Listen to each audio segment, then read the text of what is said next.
दोस्तों, आप सभी का स्वागत है मेरे चैनल अनी कार्टून हिंदी स्टोरीज में।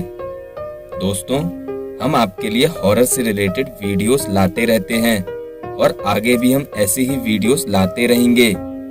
बस आपसे एक रिक्वेस्ट है, अगर आपको मेरी वीडियोस पसंद आती है तो उसे प्लीज लाइक, शेयर और सब्सक्राइब करें। अगर मेरी वीडियो में कोई कमी है तो प्लीज उसे कमेंट करके जरूर बताइएगा, क्योंकि आपके प्यार की वजह से ही हमें वीडियो बनाने के लिए मोटिवेशन मिलता है। तो चलिए अब अपनी नई कहानी की शुरुआत करते हैं।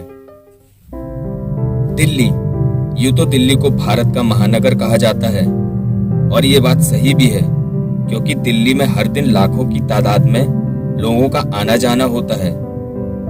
दिल्ली वैसे तो बहुत सी चीजों के लिए प्रसिद्ध है, लेकिन यहाँ पर एक महल ऐसा भी है जिसे लोग हॉन्टेड महल कहते हैं। ये महल कोई और नहीं बल्कि भूली भटियारी का महल है, जिसे लोग भूतिया मानते हैं। ये महल दिल्ली के सेंट्रल रिज रिजर्व फॉरेस्ट में मौजूद है। लोगों का मानना है इस महल में रात होते ही यहाँ पर अजीबोगरीब तरह की आवाज सुनाई देती है, इसलिए लोग रात होते ही इस महल की तरफ जाना तो क्या, देखना भी पसंद नहीं करते। कबीर वैसे तो पेशे से पैरानॉर्मल एक्सपर्ट रहता है। एक दिन कबीर अपने घर में बैठकर ऑफिस का कुछ जरूरी काम कर रहा था। अचानक से उसे व्हाट्सएप में एक मैसेज आया। कबीर काम में इतना बिजी था, उसने फोन पर ध्यान ही नहीं दिया। लेकिन दोबारा उसे फिर से एक मैसेज आया। इस बार कबीर का ध्यान फोन पर गया। कबीर जब फोन को उठा के मैसेज पढ़ता है, उसमें लिखा था कि अगर तुम डेयरिंग पैरानॉर्मल एक्सपर्ट हो तो एक बार भूली भटियारी महल आओ। कबीर को लगा ये कोई अननोन पर्सन होगा जो ऐसे ही बता रहा होगा। वो फिर से काम पर लग जाता है, लेकिन इस बार उसे उसी नंबर से कॉल आता है।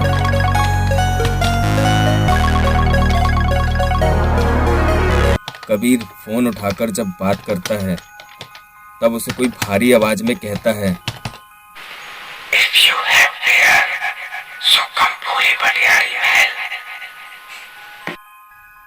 कबीर ये आवाज सुनकर कुछ देर के लिए एकदम शांत हो जाता है। कबीर को पूरी रात नींद नहीं आती। वो सोचता रहता है कि वो अननोन पर्सन कौन था। कबीर को जरा भी चैन नहीं पड़ता और वो रात में ही भूली भटियारी महल के लिए निकल पड़ता है।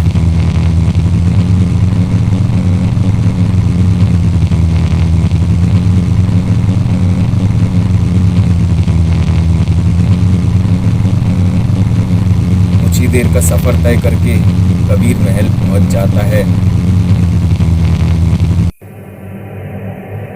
गाड़ी से उतरने के बाद जब कबीर की नजर महल पर पड़ती है,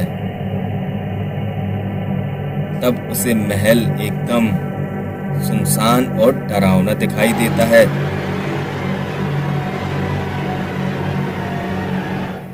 कबीर अपना घोस्ट गैजेट निकाल के महल के अंदर जाता है। तभी वो वहां एक अजीब सी बदबू महसूस करता है। कबीर वहां पर खड़ा ही था। उसी वक्त उसका कोई गला दबाने लगता है, जिससे कबीर का वहां दम घुटने लगता है। कबीर जब अपना गैजेट निकाल ही रहा था, उसी वक्त एक काली परछाई महल के अंदर की तरफ भाग जाती है। कबीर थोड़ा घबरा गया था, लेकिन उसके अंदर की हिम्मत अभी बाकी थी। कबीर अपने गैजेट से महल के हर कोने, हर एक दीवार को चेक करता है, लेकिन उसे वहां कुछ भी नहीं मिलता। उसी वक्त कबीर को वहां अजीब अजीब सी आवाजें सुनाई देती है।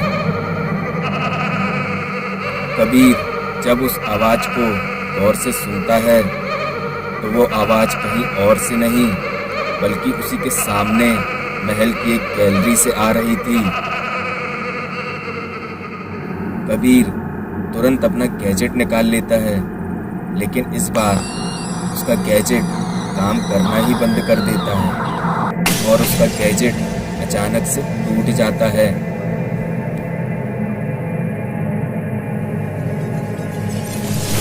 अब कबीर समझ गया था कि यहाँ कोई छोटी मोटी आत्मा नहीं बल्कि एक शक्तिशाली आत्मा है।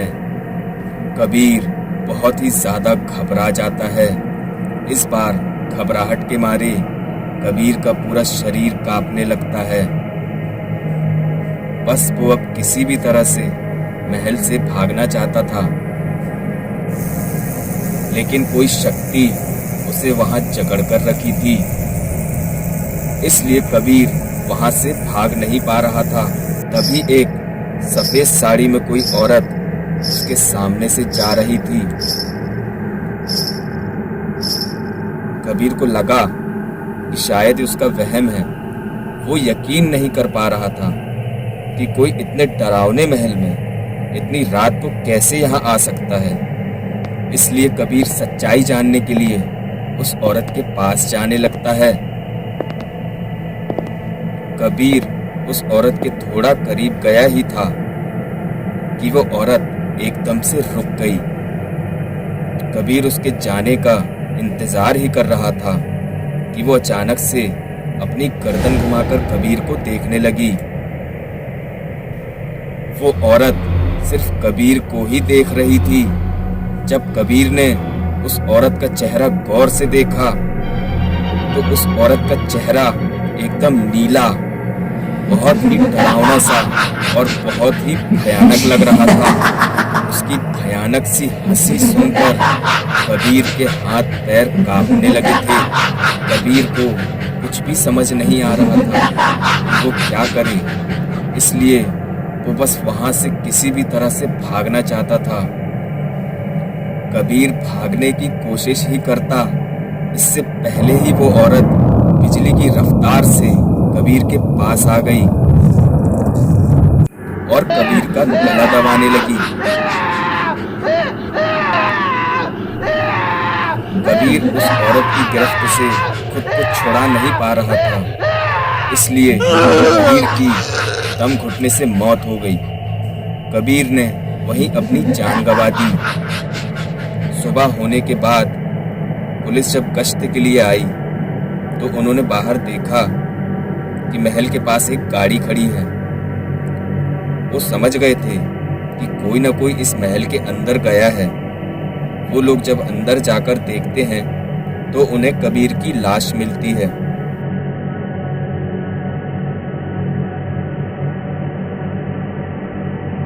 वो उस लाश को हॉस्पिटल पोस्टमार्टम के लिए पहुंचा देते हैं।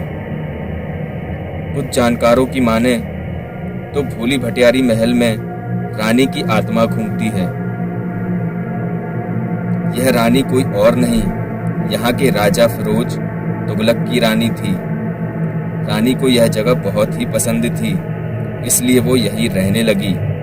कुछ दिन बाद जब राजा ने रानी को किसी दूसरे इंसान के साथ इश्क करते हुए देखा, तभी राजा ने रानी को यहाँ के कारागार में कैद कर लिया। कुछ ही दिन के बाद रानी की वहां दम घुटने की वजह से मौत हो गई थी। तब से रानी की आत्मा इस महल में भटकती है और रात होने के बाद कोई इंसान यहाँ आता है तो उसे वो आत्मा दम घोंटकर मार देती है।